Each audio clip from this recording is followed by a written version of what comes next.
कौन सी ऐसी डाइट जो है वो बच्चे या ख़वातीन लें कि जो हड्डियों की जो है वो मजबूती के लिए और फ्यूचर में ताकि ऑस्टियोपोरोसिस ना हो उसके लिए ज़रूरी है?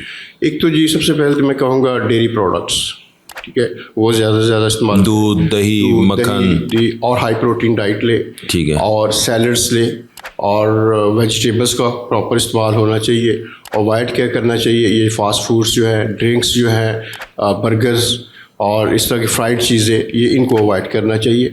तो इस डाइट से जो है ना वो आप, और दूसरा ये है कि रेगुलरली कैल्शियम वो अपने डेली कम से कम 1000 मिलीग्राम जो है वो डेली इनटेक जो है ना कैल्शियम का होना चाहिए।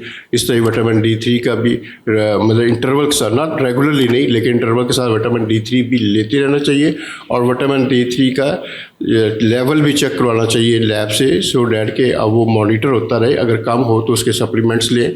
और प्लस सन एक्सपोजर है वो एक विटामिन D3 का बड़ा अच्छा सोर्स है। सर अब हम आ जाते हैं कि इसकी ट्रीटमेंट।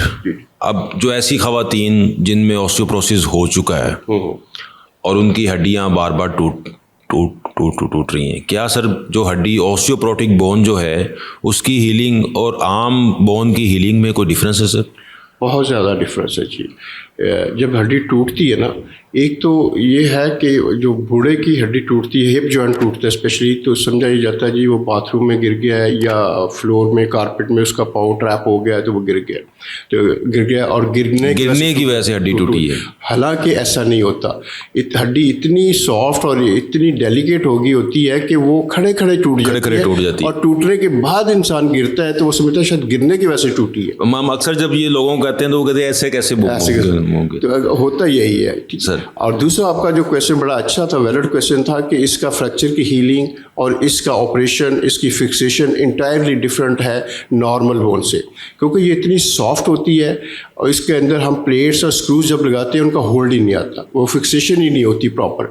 अगर फिक्सेशन हो भी जाए तो जब हम पेशेंट को चलाते हैं, थोड़ा सा वॉक करते हैं, तो कुछ ऐसे बाद पता चलता है कि वो प्लेट और स्क्रूज जो है ना वो कट आउट हो गए हैं, वो बोन से बाहर निकल गए हैं और फिर फ्रैक्चर वैसे ही हो गया। तो इसके लिए बड़े स्पेशल प्लेट्स भी बनानी पड़ती हैं, स्पेशल इंस्ट्रूमेंट्स इस्तेमाल होते हैं, स्पेशल इम्प्लांट्स इस्तेमाल होते हैं।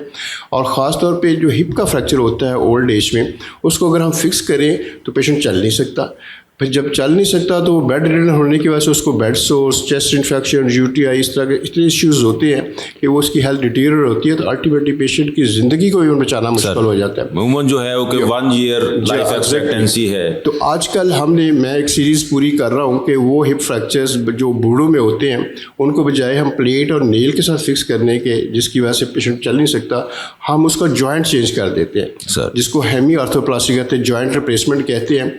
जॉइंट रिप्लेसमेंट करने से ये होता है कि आप सीमेंटेड करते हैं और अगले दिन ही पेशेंट को उस टांग पे पूरा वजन डलवा के जैसे वो टूटने से पहले चल रहा था वैसे चला देते हैं सर। उससे ये पेशेंट को फ़ायदा होता है कि वो आउट ऑफ बेड हो जाता है, उसकी मोबिलिटी फ़ौरन जो है ना रिस्टोर हो जाती है, और वो जो बेड रिडन होने की वजह से जो कॉम्प्लिकेशंस होती हैं और पेशेंट एकदम से डाउन जाता है, डिटीरियरेट होता है, और even patient first year of fracture जो है ना उसी में एक्सपायर कर जाते हैं, तो वो उससे सेफ हो जाते हैं। और ये आजकल बड़ा लेटेस्ट ऑपरेशन है जो कि हम कर रहे हैं, और मैं बाकी भी अपने ऑर्थोपेडिक सर्जन्स को कहूँगा कि बजाय इसको कि हिप फ्रैक्चर्स को हम ऑस्टियोपोरोसिस में फिक्स करें, इफ़ पॉसिबल उसको रिकन्स्ट्रक्ट करके तो उसको रिप्लेस, जॉइंट को रिप्लेस करें, ताकि अगले दिन पेशेंट जो है ना वो मोबाइल हो और फुली वेट बेयरिंग हो।